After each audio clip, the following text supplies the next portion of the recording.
Hello and welcome to the latest CAF webinar on email marketing. I'm Julie Simpson and I look after CAF's online fundraising product, CAF Donate. I'm delighted to introduce our guest speaker for today, Matt Collins. Now, Matt has a wealth of experience in digital and email marketing at Platypus Digital and specialises in marketing for the charity sector. So without further ado, Matt, please take it away. Thank you very much. Hello, everyone. Today we're going to be talking about how email can drive your charity's fundraising. We're going to talk a lot about email and social media and how you can get the most out of email marketing in particular. So let's dive straight in.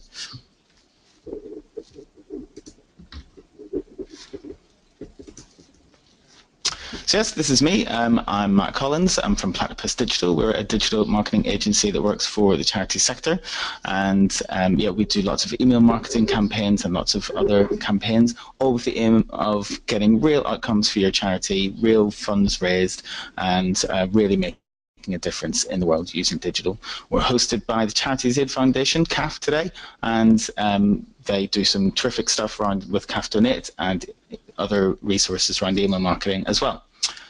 So email, it's still more popular than social media, if you didn't know that already. It has outlasted every single social media network that you can think of. LO is a particular example of a social media network that's come and gone in the time that email's been around. It's still growing. It's a really action-focused channel. People are much more likely to take an action after getting an email than if they get the same message via social media. And most people have an email address. Lots of people are boasting about how they've deleted their Facebook account or they're not on Twitter, and so I'm very proud of this. If you said you were deleting your email account, you might get a few more raised eyebrows. It's something that's completely central to all of our communications in 2016. So just a little bit about the basics. So the Fundraising Preference Service and various data protection laws from the Information Commissioner's Office and various other sources means the need for permission-based marketing is essential. You need to be able to show that people have opted in to contact from you in order for you to have permission to actually send a message to them legitimately. Charities need to get their messages out to more and more people, and they really need to make better use of the data they already hold for this purpose. You, as a charity, will have the contact details and the emotional support of many people who've used your service and their family and friends. It's important to make the most of the data that you do have for this purpose. So we're going to run a few polls in this webinar, and we're going to run the first one now. We're simply going to ask you the question, what's your organisation's income? So we're just trying to get an idea of what size of organisation you have and to give an idea of how email marketing is going to best suit your needs. So if you want to just vote on the poll that's open, and we'll have a look at the results in a few seconds.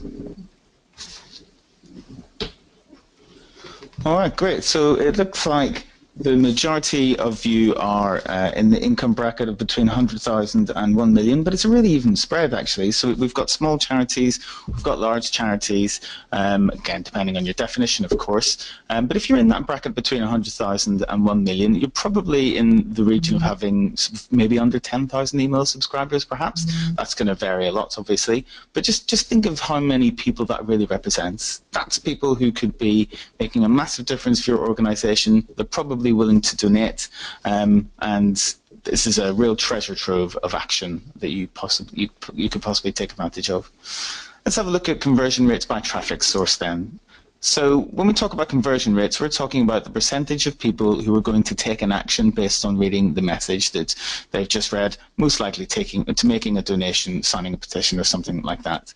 You see that on email, the average is 4.25%. That's nearly 5% of people who get a message, take an action as a result of it. That's compared to nearly half on search. That's people who searched for your message online. And then social media, way down at the bottom there, just over 0.5% of people who see a message on social media actually go on to take an action based on it. So email is really quality piece of marketing and can really make a big impact. Let's have a look at the role of email in the world of e-commerce. E-commerce is a multi-billion-pound industry, and it's making lots of money from all of us via Amazon and eBay and all the rest of them every day. The amount of money that email has made has grown year on year for the last 7 years. That's marketers sending you marketing messages via email, encouraging you to buy things, sending you special offers, and the amount of money that makes has increased year on year. Is the same percentage happening for charities? I'm just wondering. So is the number of asks going out on email the same, or is it increasing, or is it decreasing even? Is there anywhere near enough of it? If we started using some of the same techniques that the e-commerce industry used, then we might see a similar graph in the charity sector. So back in e-commerce, 23% of revenue actually comes from email. So that's nearly a quarter.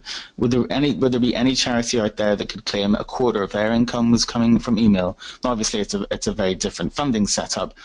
Charities have more diverse funding sources than the majority of companies who are focused on selling things through their website. But it shows that this is a huge amount of money that is being raised on email already.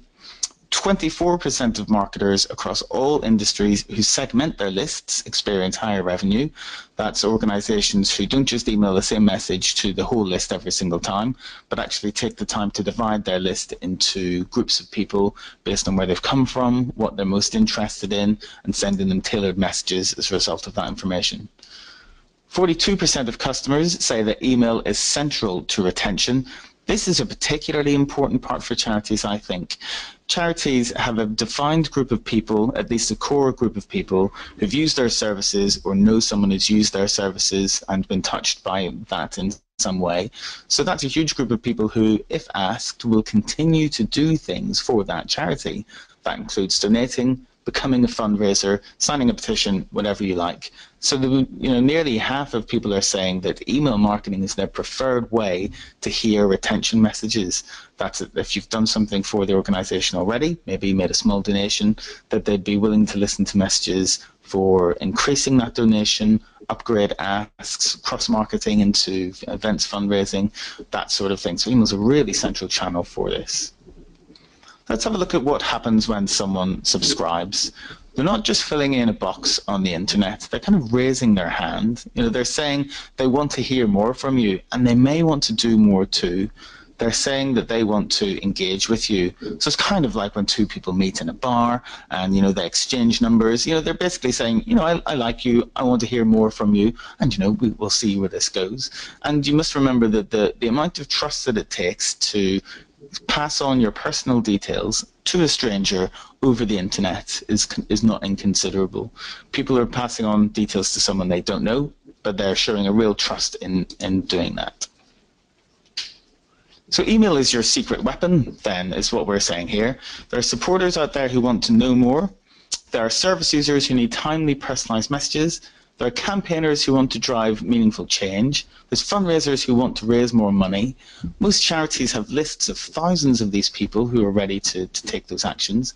Other charities are benefiting from email marketing, and we'll talk a bit about them today. We really believe that email can marketing and fundraising. What's the typical approach for email and email fundraising? Well, generally, it's to round up as much information as you can, pack it into a 10 to 15 story newsletter, send it to everyone on the list without any segmentation or tailoring that message, and basically just hope for the best. But why doesn't this work? Well, it's focusing on what you want to say rather than what your supporters want to hear. You think about all the stuff that's happening in the charity that you're really familiar with and know the real nuts and bolts of, and putting that into a newsletter. But that's kind of a scattergun approach. You're thinking if you push out enough content, then surely something's going to stick.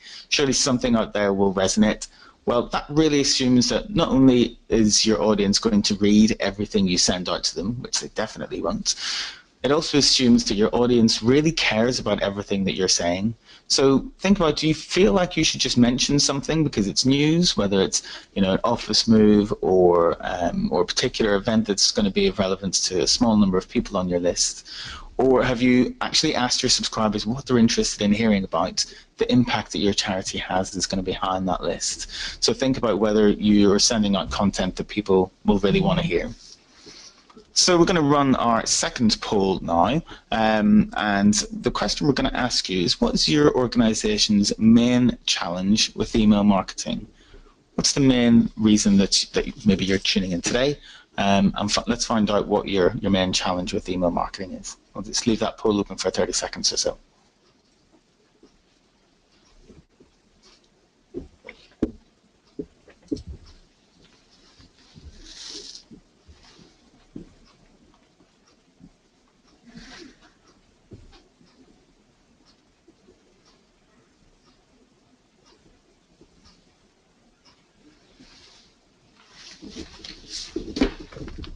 Okay, so the results are in, and the most popular answer then is that you're simply not sure how to approach it, which is totally understandable. Of course, emails are sort of really misunderstood and not kind of a very well-known channel in a sense. You've tried, but you've found a bit of a low success rate, so that's interesting that there's some experimentation is going on with email marketing, but not sure how to improve it from there. After that, it's a bit unsure about the rules and regulations. I mean, there are certainly some covering email marketing. Luckily, in order to do email marketing, some of the rules and regulations in a way are automatically adhered to, but we'll talk a bit more about that later. And out-of-date email templates a much sort of smaller option then. So that's really interesting then. Thanks for all of your answers on that. It's always worth thinking about what your main challenge is for something before you sort of start to attack it. So hopefully you'll find something useful in what we're talking about today. So think about the life cycle of an email. This is what most emails go through. They're seen, they're opened, they're read, and then they're acted upon. Many emails don't get past one of these stages to get to the next one, but ultimately you want to drive emails that are going to be seen, opened, read, and acted upon. Let's have a think about that first stage then, an email actually getting seen. So the things you need to actually have your email seen is deliverability, of course, so that it actually gets to your list. So that requires having a warm list that's not full of spam email addresses. People need to be familiar with your brand. They need to remember who you are and maybe why they're even signed up to your email list. A small tactic that can work there is emoji. So if you have an emoji in your subject line, early research is showing that makes you stand out in people's inboxes, so people are more likely to see your message. And a metric you would use to measure that would simply be delivery rates. So then if someone is going to open your email, then there's a few factors that they're going to look at. In particular, a strong subject line is going to be one of the factors they use to consider whether they're going to open your email. This is one of the big elements they're going to see in your inbox, as we'll see in a minute. They also need to trust your brand and actually think that if they open the email, they're going to see something that they're interested in. And you're going to measure that by the open rate of the email. So that's simply the percentage of people who are sent your email that actually opened it. Once they've opened it, are they actually going to read it? Well, if you want to have your message read, it needs to be scannable. If you think about the emails that you've got, would you say you read every single word of every single email that you get? Well, probably not. And your subscribers are exactly the same. So it needs to be really scannable, nice big headings, and key phrases highlighted in bold. It needs to be mobile friendly, as an increasing percentage of people are opening their emails on their smartphones, on the move a lot of the time. And it needs to have strong copy. So it needs to have language that stands out and makes people want to read it. If there's anyone out there who thinks they don't get enough email, then I'd really like to meet them and talk to them, because anytime I ask that question, people laugh at the very idea of not getting enough email. So in order to get your message read, you have to have a really strong message there, and it needs to be strongly worded. And you'll measure that through the click-through rate. That's the percentage of people who click on the link in your email and then take the action. So the final stage is actually acting on the email and the message within it. And what you need for that is a clear call to action. You need to give them something to actually act upon and give them a reason to take that action. And again, strong copy is important here. Click-through rate, again, is going to be a measurement of whether someone's acting on the email, but also the conversion rate is really important. When they've clicked on the email, do they go onto your website and actually make a donation? Here's where something like Google Analytics tracking is going to be important, whereby your donation is set up as what's known as a goal, and then you can see what percentage of people are donating coming from email marketing or social media or search or whatever. So that's a really important metric which sits outside of the email sphere, if you like. So yeah, so here's a quick summary of that. It's in order to have your email seen, open, read, and acted upon. Here are some of the things that you need. And in order to measure each of those things, then look at open rate, click rate, and conversion rate in particular. So let's look at what makes a really great email. There's a few really great elements of really awesome emails. Let's have a look at a few of them today. They include strong subject line, we touched on that already, short, concise copy, a clear call to action, only one if you can limit it to one, making your email stand out in some way, ensuring that it's mobile friendly, and personalization is good as well. If you can include personal details of the person getting the email, then that makes the email stand out. The most common example of that is using their first name. You can start the email by saying, "Dear first name, dear Matt," or you can include the person's first name in a subject line. That's been shown to increase open rates as well.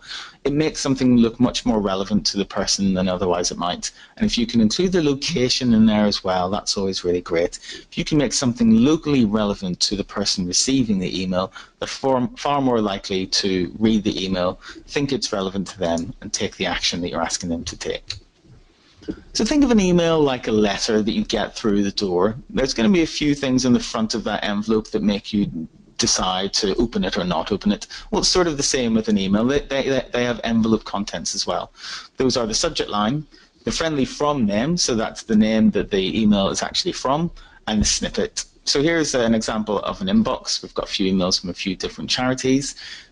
The friendly from name usually is the organisation name. Some people will include a person's name as well as the organisation name. So Matt Collins from CreateSpace or Matt from CreateSpace or something like that. We would always advise to include the organisation name if you can, whether you include a person's name as well or not. That's because people trust your brand rather than any one person within that brand usually. The subject line we talked about as being really important. We've got a few great ones here. Breaking, shell delayed by kayaktivists. So that's something that sounds like it's really urgent and is happening right now. CreateSpace June newsletter. Well, that sounds a bit less urgent, of course, so it might be worth explaining what the actual contents of the newsletter are, maybe a summary of some of the stories. And then the snippet. So that's just the first few lines of the email, and they'll be previewed in most email browsers here. Often they are set to default to something like click to view this email in a browser. If you can move that default to the bottom, you're more likely to get personal content. So Greenpeace's example on the right-hand side is a good one here. So it says, "Dear Fran, earlier today, dozens of volunteers, ... So that just adds to the urgency and gives you an idea of what's in that email and makes you much more likely to open it as a result. So those are the kind of on the envelope contents, if you like. Bit more about subject lines here. Here's a few more good examples of subject lines that make you think this is interesting. I might open this. This is about to get awkward. That's Scope's awesome End the Awkward campaign. The RSPCA campaigner has an urgent 3 days to save the Hunting Act subject line. So again, it's really action focused. It sounds like it's really urgent. Care International there and Great Ormond Street Hospital saying it's a last chance to win a KitchenAid. So obviously really different subjects there, but each one describes what's in the content of the email, gives you a reason to open it, and even sometimes includes a call to action as part of the subject line. All of these things are going to get your message much more likely to be read. We're talking about fundraising emails here, so if you don't get the subject line right and the friendly from name right, then it doesn't matter how terrific a call to action or a motive case study you include in the email. Nobody's going to read it, so it's really important to spend time getting these bits right. So we're just going to do a bit of an exercise here. We won't pause the webinar or anything, but what I want you to do is just grab a pen and paper or open a Word document or whatever, and just write 5 subject lines for an imaginary email to one of your audiences. So imagine that you already have a segmented list, if you don't already, and you're going to send an email to a very particular group of people asking them to do a very particular thing. That could be make a cash donation, to become a fundraiser, whatever you like.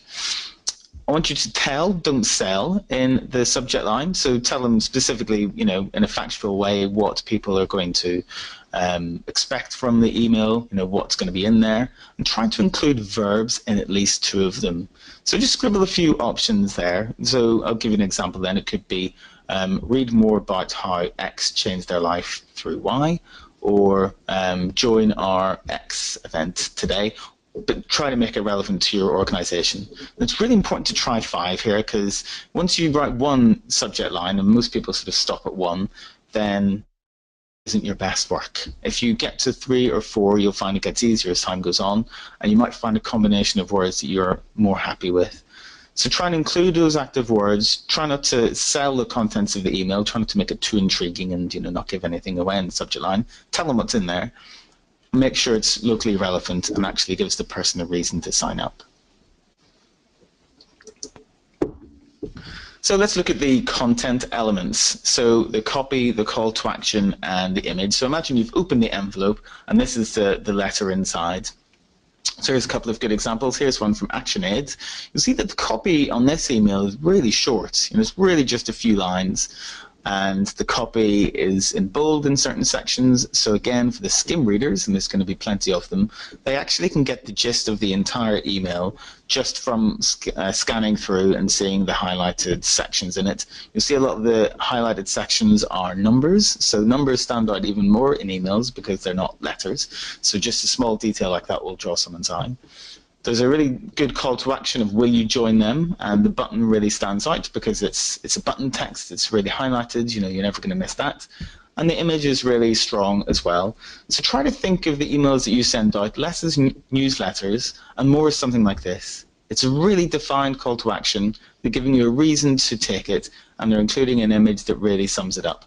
That probably is all your supporters need. You don't need to go into huge amounts of detail necessarily.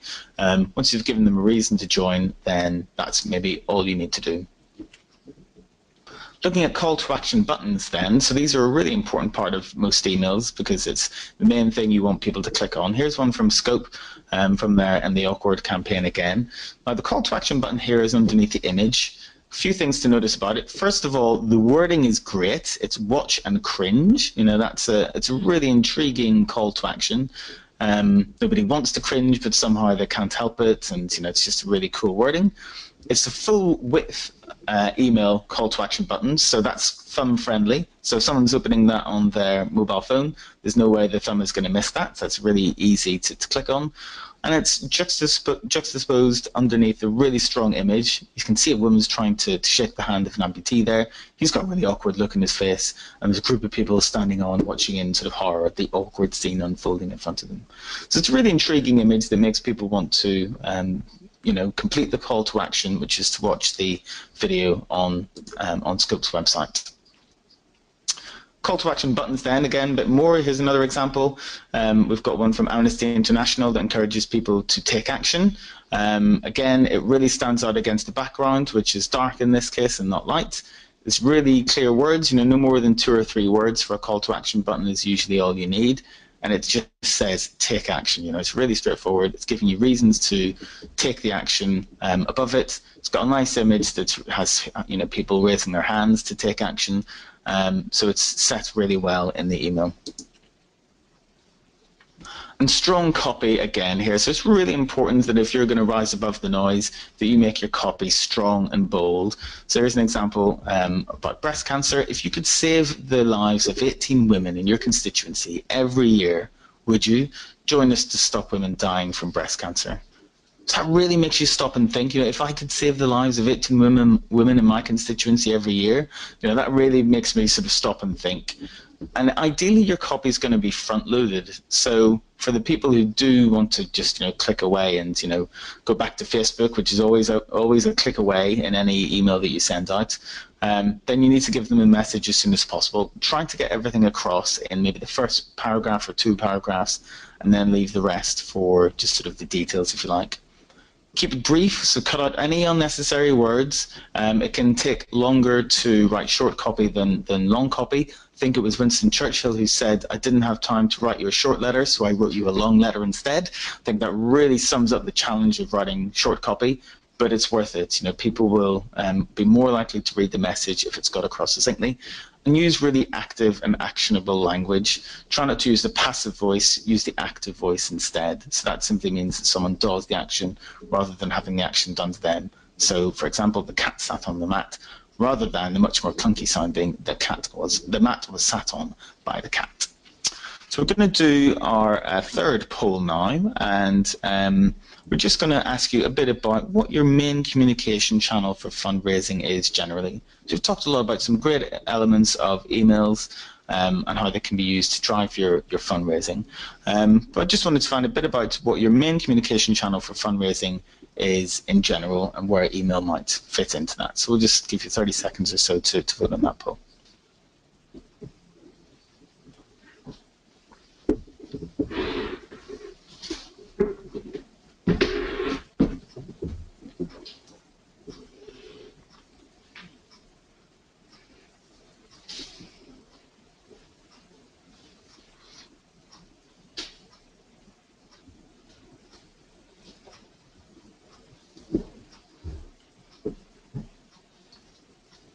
Okay, so a real spread there, but clearly direct mail is up there in the lead, and websites and social media sort of following behind. We're also including events, email marketing, great to hear, and then telephone at the bottom. So obviously telephone's taking a bit of a hit at the moment, but not dead just yet. So a real spread of fundraising here. Now the good news is that email can actually support all of those. You know, you can carry on with those methods of fundraising, especially the ones that are working. You need to carry on with the ones that are working, but email can actually support each of those by getting really succinct messages out to people who've opted into the contact from you. And so email doesn't have to be a sort of separate channel on its own. It can be a really supportive channel for all of the other ones. All right, so let's talk a bit about personalization then. So here's an example of a really well personalized email. So instead of going for the dear first name option, they've started with a number and then the person's first name and said, this is Shelter, by the way, who sent out some fantastic emails. That's how many calls our expert helpline advisors answered yesterday, and it's how many calls they answer every day. So it's a really arresting way of getting someone's attention, rather than just starting dear first name or hi first name or even good afternoon, much more formal. It's starting with a number, and anything that gets someone's attention like that is going to increase the percentage of people who read it. Again, people get so many emails every day. Anything that stands out in the email is going to get their attention, and anything that uses someone's name is definitely going to do that. There's research that shows if you use someone's name directly in a meeting or in any kind of conversation, it really piques their attention. I really think the same is true in email marketing. Here's another example. So instead of going dear first name, we're saying we need your help this Christmas, Fran. So it's a really timely, relevant way to begin an email. And not only are they starting in a really conversational tone, but they're actually starting with a proper sentence and starting with a sentence that isn't just in bold, but is actually in the larger font. So they're making it clear that help is needed, as well as using conversational tone. This is a kind of sentence that you would just expect to hear in a normal conversation. So to include it in an email in that way is definitely going to increase the percentage of people who take an action. So here's an example of an A/B test that we ran a little while ago. The first option was, who can an abused child turn to for help? And then in another option, we used the person's first name. So in this example, Fran, will you show a vulnerable child that someone cares? So we sent the two options out to a certain percentage of the list, and the winner went to the rest of the list. And a clear winner here was the second one. Just using the person's name and slightly rewording the rest of the subject line made a really big difference in the percentage of people who actually went on to open the email. So you might make some assumptions about what your audience wants to hear and what sort of wording they're going to react to, but if you run tests within your email platform, then you're going to get a definite answer, and that's always something to do as much of as you possibly can. Just talk a bit about the explosion of mobile. So over 50% of emails are now opened on a mobile device. That number has been increasing exponentially of recent years. So it's increased by 180% in the last 3 years, and it's expected to grow another 23% in 2016. So what does that mean? Well, it means emails have to be readable on a mobile. If you're going to send your fundraising message out there, whether you're asking for a cash gift or a regular gift or recruiting fundraisers to join your marathon team or whatever, then they just have to be readable on a mobile. And that means without pinching and zooming. Have you ever got one of those emails that you couldn't read without pinching and zooming, and you had to kind of magnify it with the sort of pinching and then sort of flicking left and right to read all the text? It's really annoying, and it's going to reduce the amount of people who actually bother to read your message by a significant amount.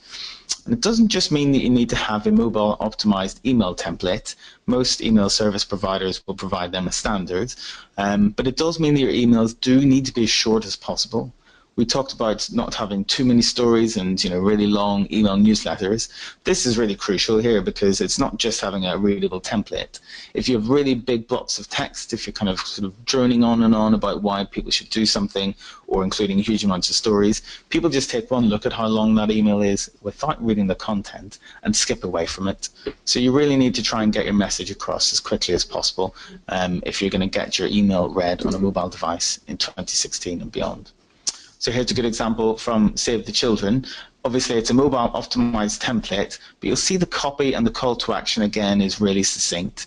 So this is requesting a cash gift. It's requesting a very specific cash gift. And you'll see that instead of using a call to action button on the right-hand side, they've actually highlighted a full sentence as a hyperlink. So again, that's really thumb-friendly. You could click anywhere in that sentence and go to the landing page and complete the action. Another thing to remember is that your calls to action on your website are going to have to be mobile optimized in order to make a success of your mobile emails.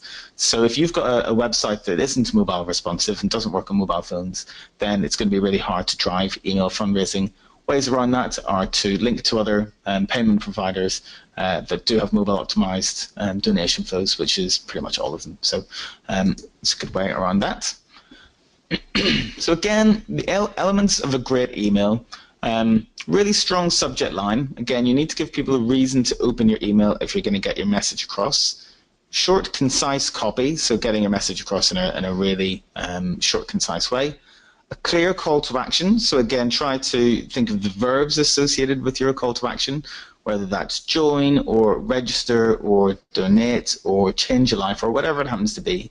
And this applies not just to fundraising, of course, but to any of your calls to action like recruiting volunteers or signing petitions or downloading guides as part of your service. Whatever it is, try to make it one clear call to action with a really active language in there as well.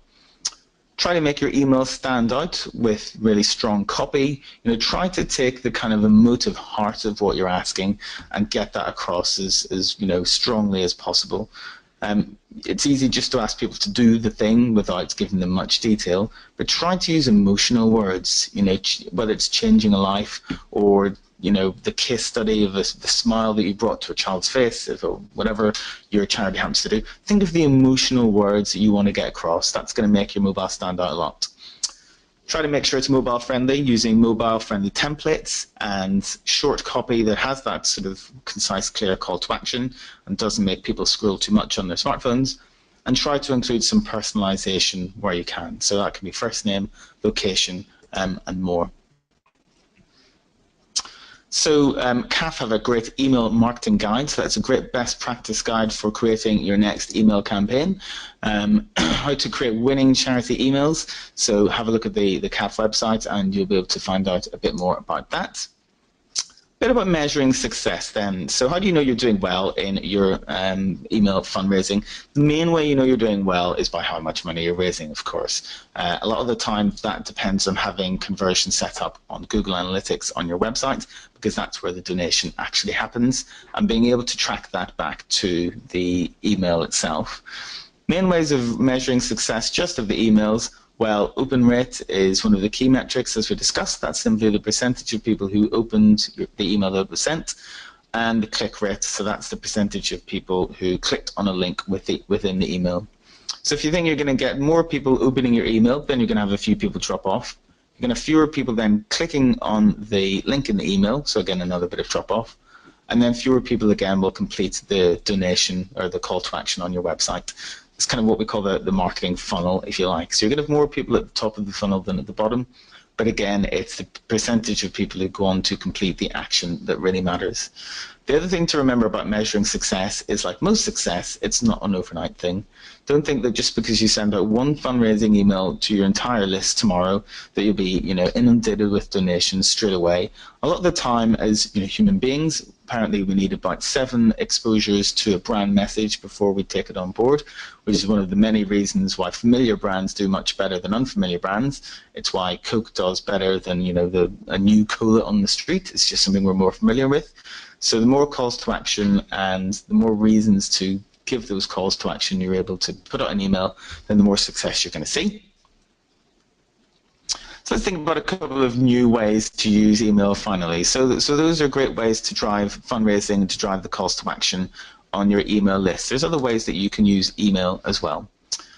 So here's a case study, the site.org, which is now part of the mix. This was a great service for young people who could get advice from anything from financial problems to sexual health to education, all sorts of great things. They would register on a forum. They could then sort of post problems that they might have, get supportive messages from other young people and moderators, and it's a really great way to sort of scale up a charity service. It's a really great service. They wanted to help more people engage with that community. They wanted to encourage them to join a chat, so an open chat that anyone can be a part of. They wanted to help them reply to someone else's thread next, so that's kind of next level of engagement, where someone posts a problem that they have, and then the person who's registered can give their supportive advice and their words of encouragement. And then the final thing would be to start a thread themselves. If they have an issue that they want help with, that they would start the thread and other people could give them advice as well. So email was a great way to do this, because what they were able to do was to set up an automation series that would automatically highlight each stage of the user's journey on the way to becoming really engaged, and give them content that they knew would help them get on to the next stage. So you can see the purposes on the right hand side there. They wanted to familiarize users with the site, then to give them a feel for the place, the people and support available, then about giving them practical tips on how to use the service, and after that it was about helping them encourage the service to grow so they could pass on the benefits and the great things that they'd got from the site onto other people. So when someone registered for the service, then they were able to get an automated series of emails that told people what a popular area of the site was. They gave them a moment of zen, so a bit of good news, told them how they weren't alone, told them about a community event that was happening, so that's like an online chat that was happening at a particular time on a particular topic. Then it was all about how to post the thread, and then it was about passing it on. Email was great for this because it's still the #1 way that most people want to hear from brands. Social media doesn't always get that warm welcome. Apparently 90% of millennials react negatively when they see brands on social media compared to their friends, but they're much more open to seeing the messages on email. So that was a great way to get that message out in a service delivery sense. On a more fundraising sense, we had British Heart Foundation with their campaign Wear It, Beat It. That was all about wearing red and hosting an event on 5th February 2016 to help beat heart disease. So the money that people raised helped support the BHF's life-saving research. Now, they used email in a sort of challenge fundraiser capacity. The challenges were to keep the participants engaged from point of sign-up to actually taking part in the fundraising event. They wanted to increase remittance, so they wanted to increase the amount that people were actually raising. People could sign up to the event at different times between September and February, so they wanted to make sure that the people were getting relevant communications no matter what stage they had signed up. People are going to be signing up at different times, so they wanted to make sure they got the right message at the right time, and email was a great way to do that. So again, they sent out an automated series of emails on that, and they found that participants received relevant content no matter when they joined, and they were able to contact 50% more participants at the correct stage of their journey than the previous year. That led to continuous engagement in the lead up to the event and a 45% increase in the number of opens at that stage in the campaign. So supporting your challenge events fundraisers is a great way to use email marketing. You simply have to, sit down and think about what the stages that the fundraisers actually go through are, mapping them all out. There might only be sort of 4 or 5, whether it's joining, how do I do this, how do I set up my site for collection, how do I encourage people to donate, whatever the stages might be, and then simply write email content for each of those stages and set them up as an automated series in your email service provider.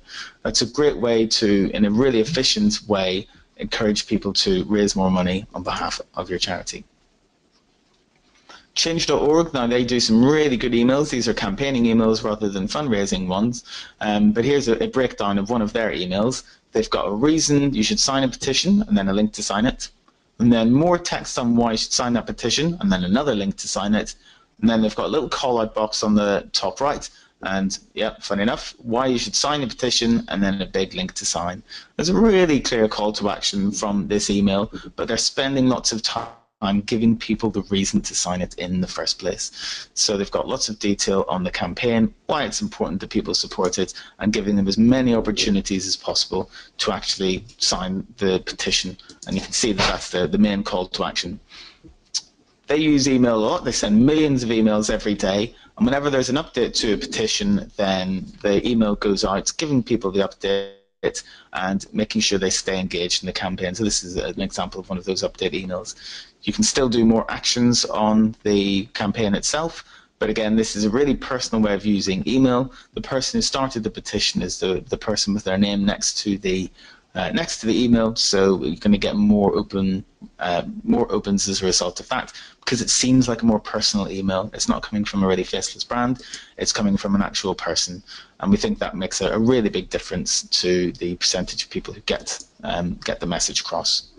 They also have a really strong testing plan whereby they test when actions go out and when sign-ups happen across week 1, week 2, week 3. Now, if you're from a smaller organisation than them, you might not have the capacity to have such a detailed testing plan, but I'd really advise just testing the structure of your emails as well as the subject lines so that you can sort of hit upon the best combination and the best formula for success in your emails. So the key takeaways then, just before we answer a few questions that have come in, write great subject lines. Make sure that people have a reason to open your email in the first place. Make sure your emails are concise and action focused. Try to keep it short, try to keep it to a nice clear call to action. Send more single issue emails. Try to send fewer of those newsletters that wrap up sort of 15 unrelated stories in one big email, and try to split those into more single issue emails so that people have a better chance of seeing your call to action. Use email to support your fundraisers, so the challenge fundraisers, whoever you've got, in completing their challenge and raising more money. Make sure you use email to reach them, because that's going to be their preferred way to hear from you. Use email to support your service users to get engaged. So if you've got an online forum or any kind of online service, people are going to be going through specific stages in that journey as well. So make sure you use email to support them in that. Dust down your list with reactivation campaigns. So if you're not really sure where your email subscribers came from or how long they've been on the list, it's always worth sending out a few emails just to get people into the fold again, getting them to take small actions like liking you on social media or something like that, or asking what they're hearing about. Plan content using an email calendar. Try to sort of map out when you're going to send what and when, so that you're able to resource your content generation needs accordingly. Choose the best email platform to use for your needs. There's lots of them out there. MailChimp is probably my favorite because it's a really easy to use interface, and it's actually free up to 2,000 subscribers. And ensure you've got permission from your subscribers.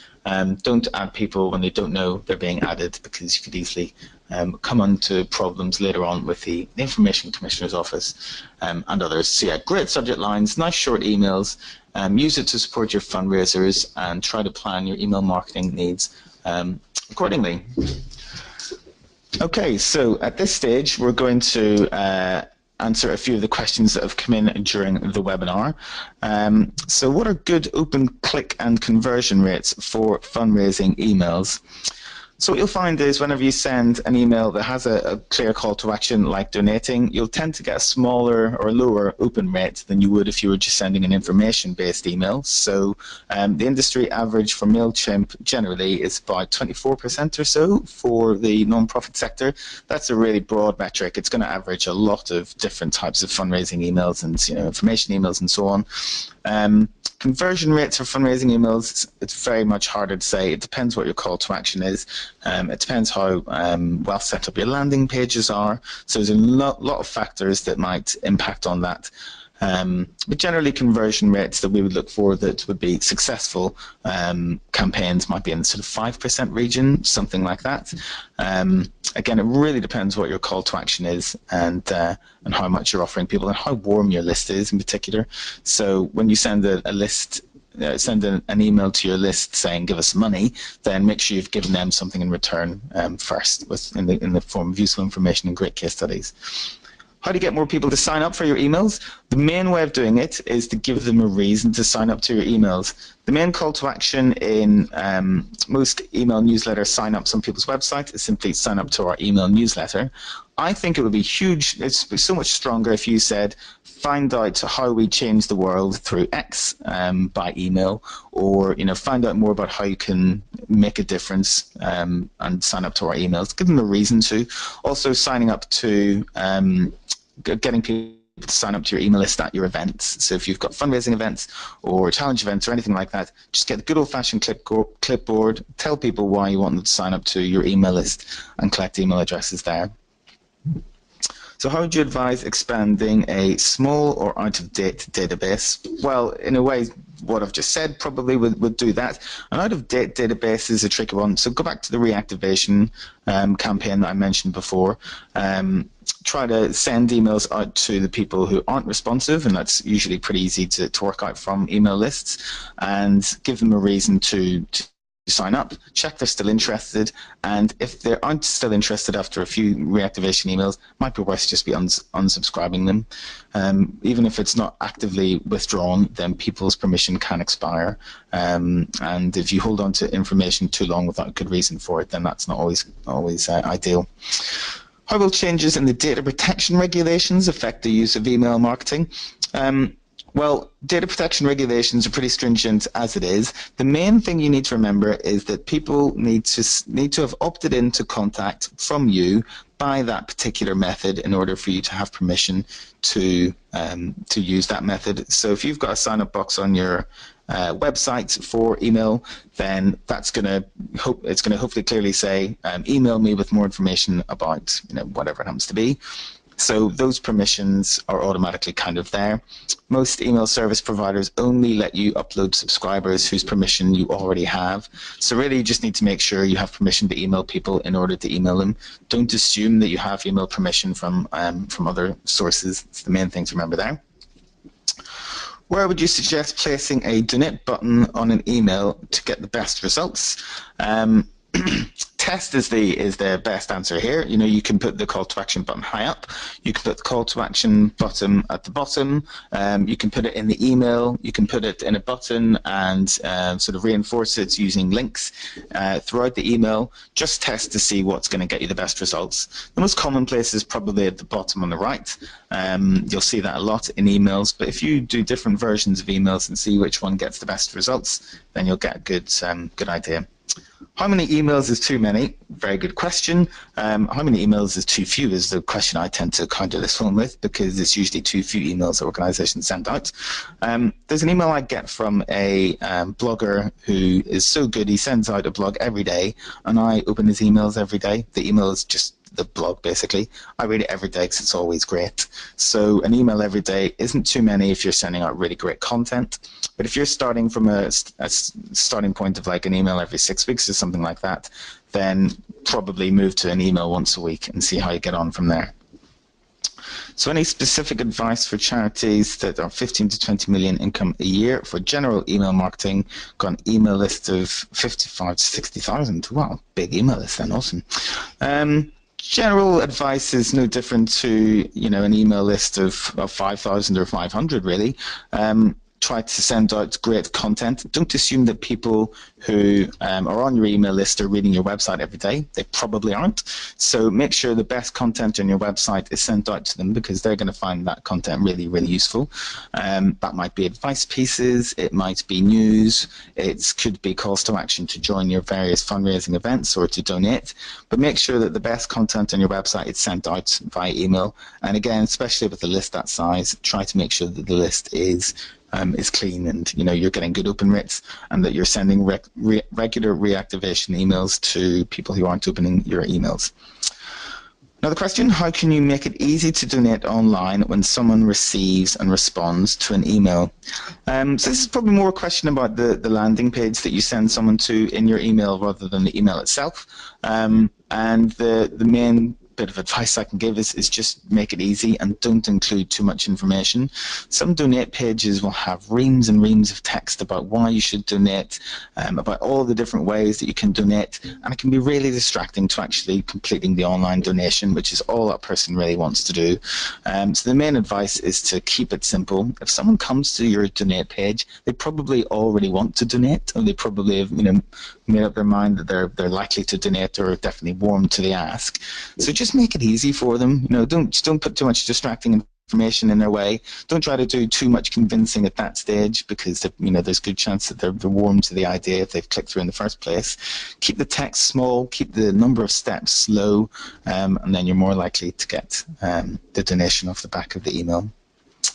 So what criteria should you use to choose the best email platform? Well, size of list is probably important, because the different service providers have different rates depending on how many subscribers you've got. How easy the interface is to use, that's going to be another really important element, because the easier it is to use, the more likely you are to use it. Another thing that's going to be really important is the fundraising CRM that you use.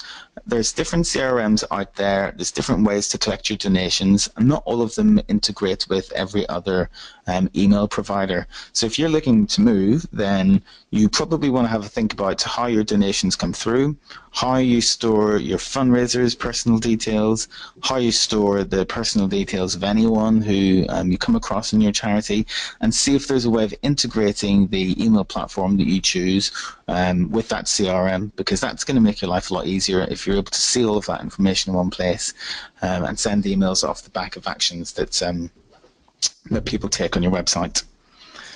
Are there any rules and regulations for collecting emails? So yes, you need to have the person's permission to put them on an email list. That's the main thing to remember. So there's lots of ways you can get different people's email addresses. Obviously, you can go onto websites, and people might have their email address on there. You're not allowed to take that email address and then put it onto your email list just because it was on someone's website, because that person hasn't actively subscribed to marketing emails from you. Ways of collecting it might be on your website, whereby you have that wording that says, opt in to hear more from us by email. You could collect it at an event and say, join our email list. That way people are, signing up in person. There's different ways you can do it. The main thing is you need to make sure that you have the permission of the person whose email you're adding to your list. That's the main regulation to be aware of. The ICO have a lot of guidance, that's the Information Commissioner's Office, on marketing to people and fundraising conscious marketing in this instance. There's an awful lot of details around there. That's the main thing to remember, is you have someone's permission before you send them any messages. Any tips on how to segment email lists? The main way you can do that is just to think about who your charity's main audiences are. If you just sit down and think, who are the top 3 groups of people that we're trying to reach as an organisation? Are they funders? Are they people with particular health conditions? Are they fundraisers? Are people likely to donate to our cause? Whatever it happens to be, who are the top 3 audiences we're trying to reach? And then try and think, how are we going to divide up our email list into those audiences? How do we know whether people have made a donation on our website? How do we know if they've taken part in a fundraising activity in the past? Some of this, depending on how big your email list is, might just be an exercise in talking to colleagues, in finding out who signed up to what, getting old Excel lists together of email addresses. It might be a bit of a sort of fiddly exercise, but that's the main way that you've got to do it. You've got to look at your email list, try to find out where they came from in the first place, and try to create, it could be groups on your email list, it could be segments, it depends on how your email service provider run things. But yeah, once you've decided who your main audiences are, then that should be the way that you segment your lists. Now the question, how do you combine other digital media like video with email to engage supporters? So you can include animated GIFs within emails. There's some fun technical ways to do that. Just sort of Google it and you'll get some tips. That can be really sort of short, like 1 to 2 second clips of your video that can be included in your email. More likely, you're going to have to do what we saw in the Watch and Cringe example, the End the Awkward campaign email that we saw from Scope before. And that's going to be include a screen grab of the video, have a big play button on it. You can include the play button in the middle or in sort of bottom left as they did, but just make it clear that if you click on this, then you're going to be taken to a video and shown the email. And to engage supporters, well, just create some engaging video content. Essentially, try to create something that's nice and short. So if someone's watching on their mobile, they're not going to have to commit to 5-10 minutes of video content. Make it just more like 1 minute. And again, make sure the video gives people a reason to actually donate or whatever your call to action is, because that's going to be the key, really. Give people an actual a reason to make the donation in the first place. So MailChimp isn't the only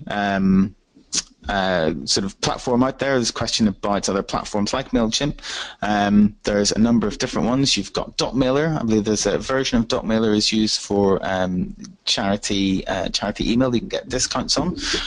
You can use Destra is a really popular one that some of the really big organizations use. It's Campaign Monitor, Constant Contact. There's absolutely tons out there. So there might be one that you're already using. MailChimp's our preferred one just because it's nice and easy and it does lots of different integrations.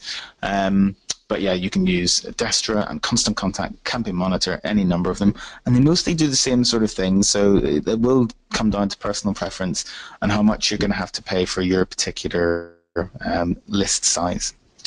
Best time of day to send emails. So there's no one best time of day, but what we find is that people are generally more responsive during the workday, so maybe looking at emails when they should be working. But we find some really great success in testing emails at the very start and the very end of the day.